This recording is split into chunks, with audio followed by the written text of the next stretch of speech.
How you doing, folks? Well, I was going to include this footage as part of the video of me overhauling the front subframe slash cross member for the MGB I'm restoring, but I decided that this footage might actually be quite useful to people as a standalone thing. So today what I'm going to show you is how to service, i.e. change the oil in the lever arm dampers as fitted to an MGB.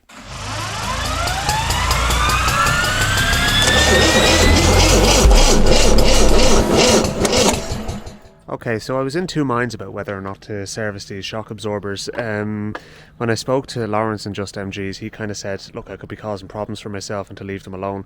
And yet other people are saying, you know what, while you have them off the car, why wouldn't you at least just change the oil in them? They're not leaking, but the thing about it is the fact that oil has been in there for 45 years and I have fresh oil for it. So to be honest with you, I'm gonna go against the advice of Lawrence, and I'm actually going to just drain the oil out of them and change it. Because, as I said, I have it and they're off the car, so, you know, look, to me it makes sense. So, I literally have I have the fill plug cracked open, so what I'm doing is I'm just going to take that out and I'm going to turn it upside down and operate the lever a couple of times and see how we get on that way and see how much oil actually comes out.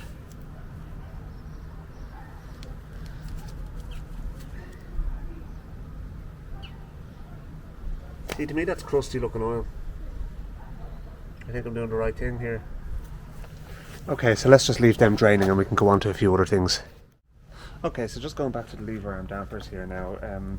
I drained as much oil as I could out of them on the just by turning them up and opening the fill plug, but to be honest with you, they're still full of fluid, because if you see the way it is now, there's still a resistance, and that resistance has been caused by the fluid moving through. So if the fluid was all gone, there wouldn't be a resistance. So what I want to do is I want to take out this plug here, and this plug is it's a plunger basically. There's a valve inside in there, and yeah, I know I obviously missed a bit of painting on the bottom of it. I'll touch it up when I'm finished. Things like that happen, you know. I had about 150 parts to paint on this, so there was bound to be a few little bits I missed. So anyway, let me get a suitable spanner and remove that. Right, rather than pissing around trying to get the thing out with a spanner, the big guns are out. Okay, so I'm just going to crack it loose, and I'm going to do the same with this one here. So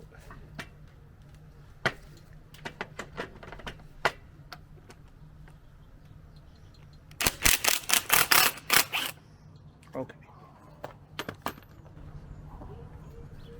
So let's see what comes out when I take this out.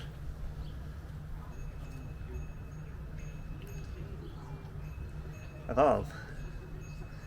So that is the metering valve, obviously, that controls the shock. Geez, I missed a lot of places with the paint on this, so I'll have to go over them again. Anyway, not a major issue. I'm not going to be fitting them yet anyway. Alright. So now, what I'm going to do now is I'm going to bring them over to the drain bucket and see how much fluid comes out now.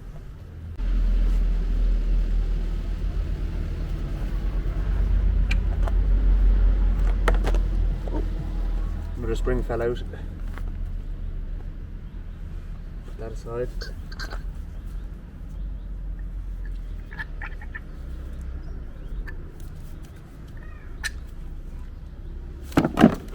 Jeez.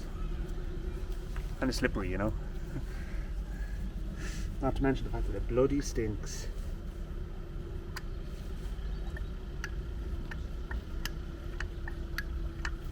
Alright, good enough I think.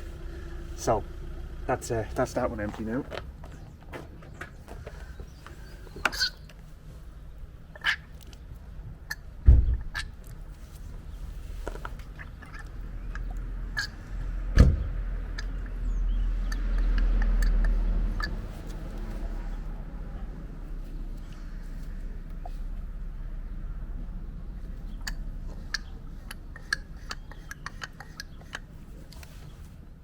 Okay, so that is the oil I'm going to use in it, 20 weight fork oil, which is actually for motorbikes, but apparently is ideal for this job. So it's you wouldn't want to use 20 weight engine oil because it doesn't have the foaming characteristics that this has. Now I'm after putting it in a squirty can here, so I'm going to put a bit in here first, and I'm going to just gently cycle the arm, and so the level has dropped there straight away. Yeah, it's been sucked into the pistons. Fill that up again.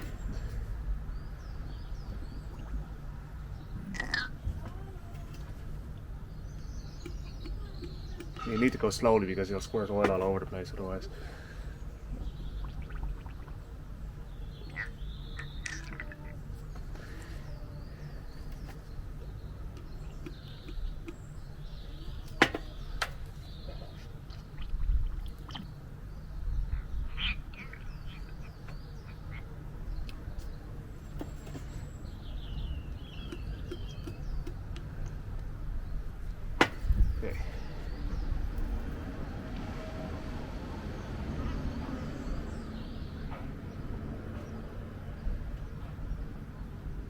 Okay, I think we're pretty good at that. So it took 5 full it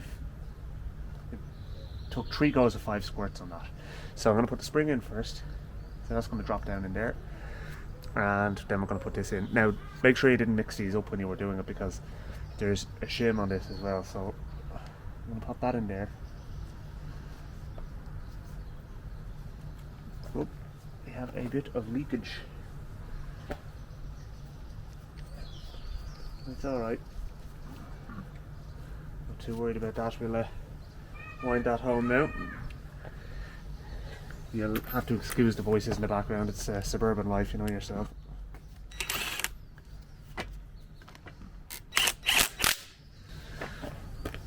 Okay, now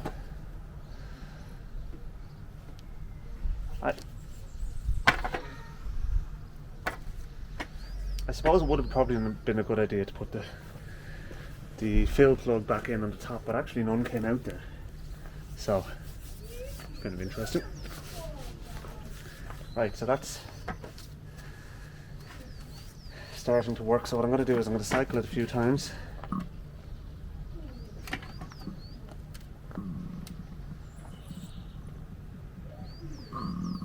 You can see there's a range where there's no damping, so obviously it's going to need some more, so we'll put some more in.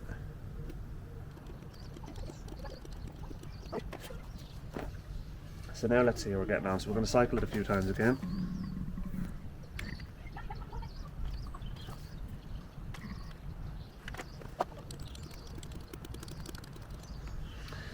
It's quite a bit of oil, and as I said, the stuff stinks.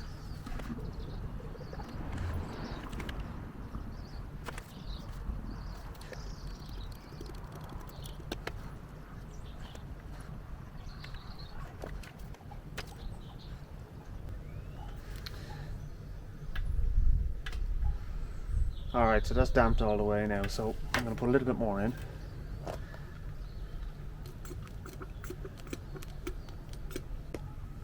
Okay, so the intention here is that you don't fill this all the way up to the very top.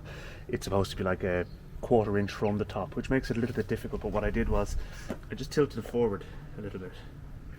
And when it started spilling out when it was tilted forward, that to me is enough. So I'm going to pop our our fill plug back in. And we're going to tighten that back up again. So, I'll just get a socket to do that.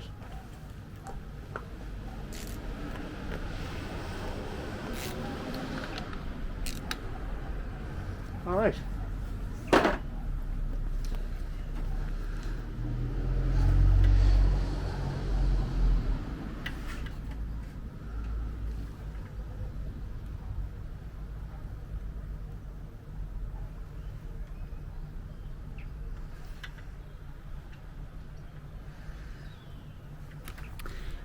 Ladies and gentlemen, perfection has been achieved. I'm happy with that.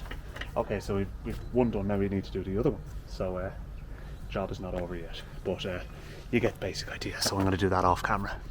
You know, I'm actually glad I serviced them because the oil was pretty crusty, to be fair. You know, I mean, there was little metal particles in it, and although that's just a sign of kind of wear and tear over a period of quite a long life, to be fair, the you know, that oil is going to be holding those metal particles in suspension, so it's better off just get it out there and get fresh oil in.